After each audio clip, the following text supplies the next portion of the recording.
सो hi guys ये देखु जय भीम वाला जय भीम हूँ ये देशद्रोही नरेंद्र मोदी द्रोही बीजेपी द्रोही संघ द्रोही भाई तुम्हें जाना भी कहो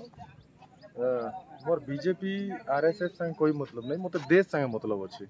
कौन मतलब अछि देश संग जनता मुई बीजेपी के बहुत सपोर्ट करसी बीजेपी रे गोटे नेता थिला सेटा होची श्री अटल बिहारी वाजपेयी से होचे लेजेंड से देश लागि काम करूथिले पार्टी लागि नहीं से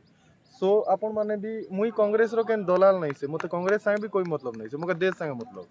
देश जदी ठीक अछि तो आमे ठीक अछि देश ने जनता वादा करिथिला तांकर आरएसएस रो दल्ला मोदी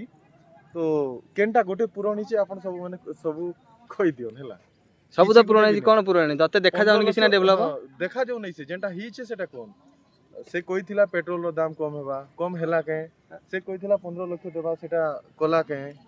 सब हबो किछि भीतर गुटे गुटे वादा के 300 यूनिट देमी बोली कर कहिथिला दिया होता होजी सूर्य घर योजना तो मिलुजी 300 यूनिट देमी बोली कर कहिथिला सेटा देला के आपण तार गुटे तार वादा सक्सेस करि छे बोले कोन सो आपण माने देखन जानन और से लोग के वोट दियन से वोट रो कथा छाड़न आर ई पिला के सब्सक्राइब करन फॉलो करन और आके बढ़न ना सबु बेलिया संगे झगड़ा या संगे सबु बेले झगड़ा यही विवाद को नहीं कि बीजेपी किसी करिनी कांग्रेस सबु करिची नहीं कांग्रेस करी छे सुइनु नहीं करी परमाणु तक के बनै छी तमे काना बनै छो हेटा को अरे किए बनै छी कांग्रेस हां किछि करनी यदि आपन लागु छी कांग्रेस किछि करची कमेंट करन कोन कमेंट करन हैला धन्यवाद।